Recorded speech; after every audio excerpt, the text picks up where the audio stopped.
Naruto பார்த்த எல்லாருக்குமே ஒரு தடவையாவது இந்த ராமன் சாப்பிட்டு பார்க்கணுன்னு ரொம்பவே ஆசையாக இருக்கும். தமிழ் சேனல்லையே முதல் தடவையாக நம்ம சேனலில் தாங்க ஜாப்பனீஸ் ஸ்டைலில் ரொம்பவே அத்தன்டிக்காக இச்சிராக்கு ராமன் எப்படி செய்கிறதுன்னு நம்ம பார்க்க போகிறோம். மிஸ் பண்ணாமல் பாருங்கள். வாங்க இப்போ வீடியோக்குள்ளே போயிடலாம். ஃபஸ்ட்டு நாம் முட்டையை பாயில் பண்ணிக்கலாம். இது கரெக்டாக 5 நிமிஷம் தாங்க வேகணும், அதுக்கு மேலே வேக விடக்கூடாது. அதுக்கப்புறமா ஐஸ் க்யூப் போட்ட தண்ணியில் நம்ம இந்த முட்டையை எடுத்து போட்டுடலாம். போட்டுட்டு இதை நம்ம தோல் உளித்து எடுத்து வச்சுக்கலாம். இது உள்ளே கரெக்டாக ஆஃப் குக் ஆகி நல்லா இருக்குங்க. இதே மாதிரியே ராமனுக்கு தேவையான எல்லா பொருளையும் நம்ம ஒவ்வொன்றா செஞ்சு எடுத்து வச்சுக்கலாம். அடுத்ததாக நம்ம சூப் ரெடி பண்ணணும். அதுக்காக நம்ம சிக்கனை நல்லா கழுகி சிக்கன் பீசஸ் எடுத்து வச்சுருக்கோம். அதில் நமக்கு தேவையான அளவுக்கு தண்ணி ஊற்றி இப்போ இதை நம்ம நல்லா வேக விட போகிறோம். இப்போ இந்த சிக்கன் போட்டதுக்கப்புறமா தண்ணி ஊற்றி நம்ம ஒரு மூடி போட்டு இதை நல்லா வேக விட்டுறலாம். இது ஒரு 3/4 மணி நேரத்துக்கு நல்லா வெந்து அதோட சாரெல்லாம் ஃபுல்லாக இந்த தண்ணியில் இறங்கணும். இப்போ இந்த சிக்கன் ஸ்ட்ரோக் தயாரிக்கிறதுக்கு நம்ம காளான், 10 பல்லு பூண்டு, ஜிஞ்சரு, பெரிய வெங்காயம் கட் பண்ணி வச்சது, பச்சை மிளகாய் கட் பண்ணி வச்சது, கேரட் கட் பண்ணி வச்சது, இதெல்லாம் வச்சுருக்கோம். இப்போ இது எல்லாத்தையுமே அந்த சிக்கன் சூப்பில் நம்ம போட்டுடலாம். அந்த இஞ்சியையும் பூண்டையும் மட்டும் லேசாக 1-2 தட்டி போட்டால் இன்னுமே ரொம்பவே நல்லாயிருக்கும். இப்போ நம்ம எடுத்து வச்ச வெஜிடபிள்ஸ் எல்லாம் போட்டதுக்கப்புறமா ஒரு மூடி போட்டு இதை நம்ம நல்லா மூடி இது நல்லா வேகிறதுக்காக நம்ம இதை விட்டுறலாம். இப்போ நல்லா வெந்துருச்சு. இப்போ நம்ம மூடி திறந்து பார்க்கலாம். இந்த காய்கறியோட எல்லா எசன்ஸும் அந்த சூப்பில் நல்லா இறங்கியிருக்கும். இப்போ நாம் ஸ்டவ்வை ஆஃப் ஆக்கிட்டு ஒரு 2 நிமிஷம் இதை ஆற விட்டுட்டு அதுக்கப்புறமா இதை நாம் எடுத்துக்கலாம். இப்போ நாம் ரெடி பண்ணி வச்சுருக்கேன் இந்த சூப்பை நல்லா வடிகட்டி எடுத்துக்கலாம்.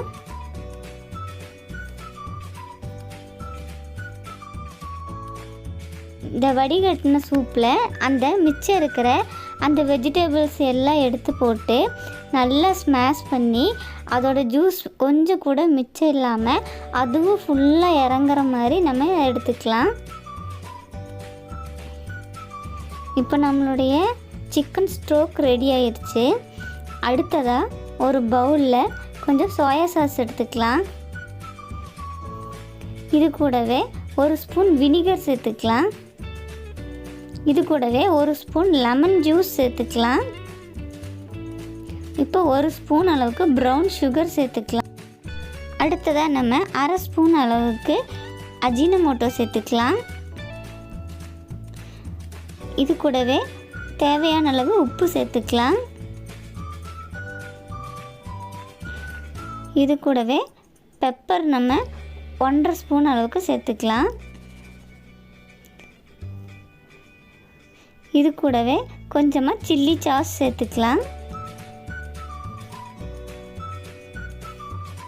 இப்போ இது எல்லாத்தையுமே நம்ம கையாலேயே நல்லா மிக்ஸ் பண்ணிக்கலாம்.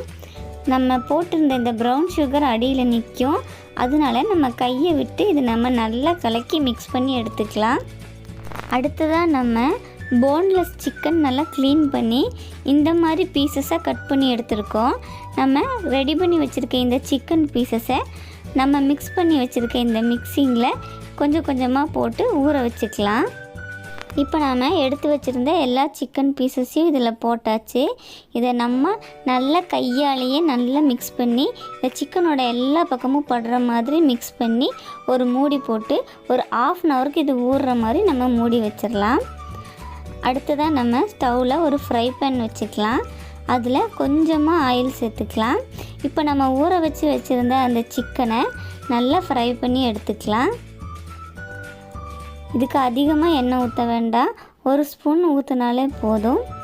நல்லா இப்போ நம்மளுடைய சிக்கன் 2 பக்கமும் வெந்து நல்லா கோல்டன் கலரில் வெந்து இந்த மாதிரி கிடைக்கும். இது பார்க்குறக்கே ரொம்ப சூப்பராக இருக்கும். இதோட டேஸ்ட் ரொம்ப டிஃப்ரெண்ட்டாக இருக்கும். இப்போ நம்ம சிக்கன் எல்லாம் எடுத்து வச்சாச்சு. அடுத்ததாக நம்ம காளானை இந்த மாதிரி ஷேப்பில் கட் பண்ணி எடுத்துக்கலாம்.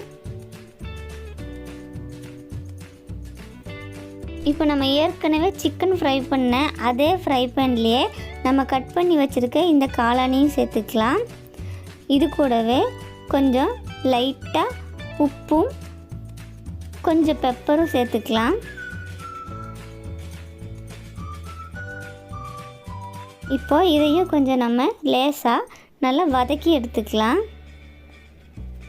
ரொம்ப ஓவராக இந்த காளான் வதங்குற அளவுக்கு விடாமல் ஒரு ஆஃப் குக் ஆகிற அளவுக்கு இந்த மாதிரி வதக்கி எடுத்துக்கோங்க. அடுத்ததாக நம்ம இந்த ஷேப்பில் கேரட்டை கட் பண்ணி வச்சுருக்கோம். இதையும் அதுலேயே போட்டு கொஞ்சம் லேசாக நம்ம வதக்கி எடுத்துக்கலாம். இந்த கேரட்டுக்கும் கொஞ்சம் லைட்டாக உப்பு சேர்த்துக்கலாம்.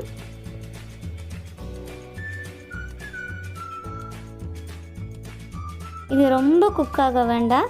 இது எல்லாமே ஒரு ஆஃப் குக் ஆகிற அளவுக்கு நம்ம வதக்கி எடுத்துக்கலாம். அடுத்ததாக நம்ம ஒரு ஃப்ரை பேனில் கட் பண்ணி வச்சுருக்க பன்னீர் துண்டுகளை சேர்த்துக்கலாம். இதில் அந்த சிக்கனை நம்ம மேரினேட் பண்ண அந்த சாஸே இருக்கும் மிக்ஸ் பண்ணது, அதையே இந்த பன்னீர்லேயும் ஊற்றி நல்லா மிக்ஸ் பண்ணி நம்ம இதை கொஞ்சம் லைட்டாக ஃப்ரை பண்ணி எடுத்துக்கலாம்.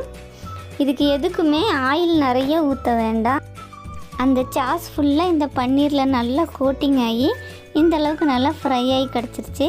இப்போ இதை நம்ம தனியாக எடுத்து வச்சுக்கலாம். மறுபடியும் நம்ம அந்த ஃப்ரை பேனில் கொஞ்சம் ஆயில் சேர்த்துக்கலாம். ஆயில் கொஞ்சம் நல்லா ஹீட் ஆகட்டும். இப்போ இந்த ஆயிலில் நம்ம கொஞ்சம் நறுக்கி வச்சுருக்க இஞ்சியும் பூண்டையும் சேர்த்துக்கலாம். இது கூடவே ஒரு கைப்பிடி அளவுக்கு நறுக்கி வச்சுருக்க வெங்காயத்தை சேர்த்துக்கலாம்.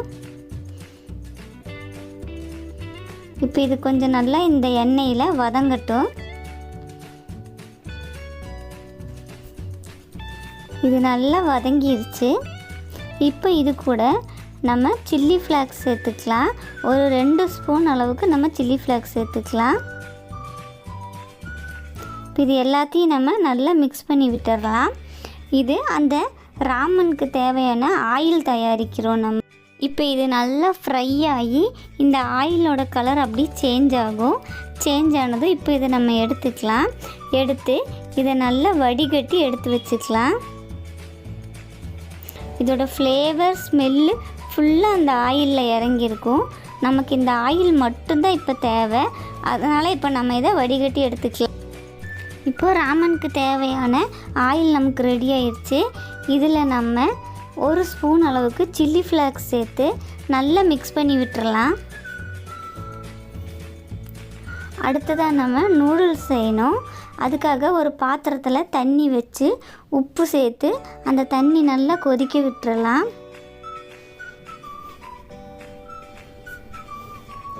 இப்போ தண்ணி நல்லா கொதித்ததும் நம்ம எடுத்து வச்சுருக்க இந்த நூடுல்ஸை அதில் சேர்த்துக்கலாம்.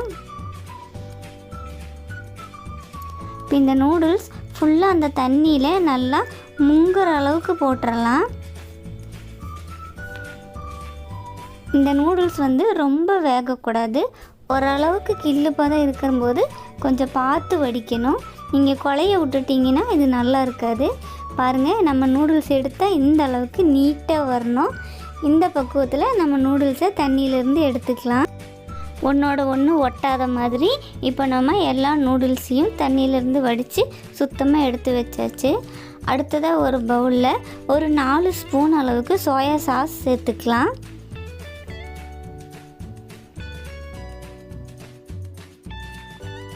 அடுத்ததாக நம்ம இது கூடவே 1 ஸ்பூன் அளவுக்கு ப்ரௌன் சுகர் சேர்த்துக்கலாம். இது கூடவே நம்ம 1 ஸ்பூன் அளவுக்கு வினிகர் சேர்த்துக்கலாம். இப்போ இதை நம்ம நல்லா மிக்ஸ் பண்ணி விட்டுறலாம். இது கூடவே ஒரு பிஞ்ச் அளவுக்கு உப்பு சேர்த்துக்கலாம். இப்போ நம்ம சேர்த்துன எல்லா பொருளும் இந்த சோயா சாஸ் கூட நல்லா மிக்ஸ் ஆகிற அளவுக்கு நம்ம நல்லா மிக்ஸ் பண்ணி எடுத்துக்கலாம். இப்போ நம்ம எல்லா பொருளும் ரெடி பண்ணி வச்சாச்சு. அடுத்ததாக இந்த ராமனை அரேஞ்ச் பண்ணிடலாம். இப்போ நாம் ஒரு பவுல் எடுத்துக்கலாம். இந்த பவுலில் நம்ம மிக்ஸ் பண்ணி வச்சுருந்த அந்த சோயா சாஸ் மிக்ஸ்லேருந்து 1 ஸ்பூன் அளவுக்கு சேர்த்துக்கலாம். நம்ம ரெடி பண்ணி வச்சுருந்த அந்த ஆயிலிருந்து ஒரு 2 ஸ்பூன் ஆயில் இது கூட சேர்த்துக்கலாம். இது கூடவே நம்ம ஏற்கனவே ரெடி பண்ணி வச்சுருந்த அந்த சிக்கன் ஸ்ட்ரோக் அதை ஊற்றிக்கலாம். நம்ம இப்போ இந்த சூப்பும் நமக்கு தேவையான அளவுக்கு ஊற்றியாச்சு. இப்போ இது எல்லாத்தையுமே நம்ம ஒரு ஸ்பூனால் நல்லா மிக்ஸ் பண்ணி விட்டுறலாம். இது நல்லா மிக்ஸ் ஆகிற மாதிரி இந்த சூப் கூட நல்லா மிக்ஸ் பண்ணி இப்போ நம்ம டேஸ்ட்டு பார்த்துக்கலாம். நமக்கு தேவையான அளவுக்கு உப்பு காரம் இருக்கான்னு நீங்கள் பார்த்துக்கோங்க. அடுத்ததாக நம்ம ரெடி பண்ணி வச்சுருந்த இந்த நூடுல்ஸை இது கூட கொஞ்சம் கொஞ்சமாக சேர்த்துக்கலாம்.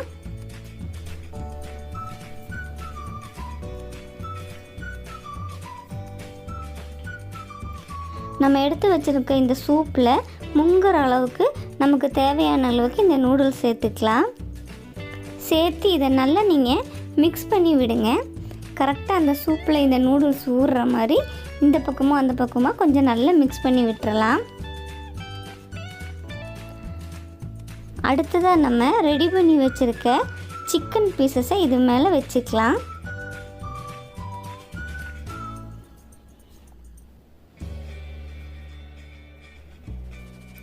இப்போ சிக்கன் பீசஸை நம்ம இது மேலே வச்சாச்சு. அடுத்ததாக நம்ம வதக்கி வச்சுருக்கக்கூடிய இந்த காளான் பீசஸையும் எடுத்து வச்சுக்கலாம். கரெக்டாக இதை நீங்கள் சாப்பிட போகும்போது உடனே அரேஞ்ச் பண்ணி கொடுத்தீங்கன்னா இது அப்படியே ஃப்ரெஷ்ஷாக இருக்கும். சாப்பிட்றவங்களுக்கும் ரொம்ப சூப்பராக இருக்கும். இப்போ இது கூடவே மேலேயே நம்ம ரெடி பண்ணி வச்சுருந்த பன்னீர் பீசஸையும் வச்சுக்கலாம். இப்போ நம்ம எல்லா பன்னீர் பீசஸையும் வச்சாச்சு. அடுத்ததாக நம்ம இது கூடவே வதக்கி வச்சுருக்கக்கூடிய இந்த கேரட் பீசஸையும் வச்சுக்கலாம்.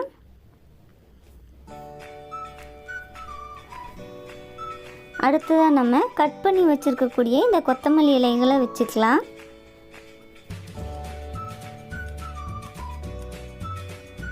இது கூட நம்ம ஃபஸ்ட்டு பாயில் பண்ணி வச்சுருந்த எக்கு அதை நம்ம ரெண்டாக கட் பண்ணி சென்டரில் வச்சுக்கலாம். நீங்கள் இந்த அளவுக்கு தான் குக் ஆகிருக்கணும் இந்த எக்கு.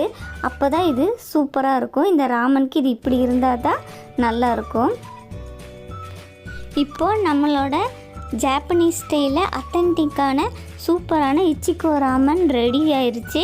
இதை நீங்களும் ட்ரை பண்ணி பாருங்கள். உங்களுக்கு எல்லாருக்கும் ரொம்ப ரொம்ப பிடிக்கும். இந்த சூப் குடிச்சிக்கிட்டே இதுவும் ஒவ்வொரு கடி சாப்பிடும்போது ரொம்பவே டேஸ்ட்டாக டெலிஷியஸாக இருக்கும். இந்த ராமன் கண்டிப்பாக நீங்களும் ட்ரை பண்ணி பார்ப்பீங்கன்னு நான் நினைக்கிறேன். இந்த வீடியோ உங்களுக்கு பிடிச்சிருந்தா கண்டிப்பாக மறக்காமல் லைக் பண்ணி ஷேர் பண்ணுங்கள். நீங்கள் இன்னும் யூனிக் சமையல் சேனல் சப்ஸ்கிரைப் பண்ணாதவங்களாக இருந்தீங்கன்னா கண்டிப்பாக சப்ஸ்கிரைப் பண்ணிடுங்க. தேங்க்ஸ் ஃபார் வாட்சிங்.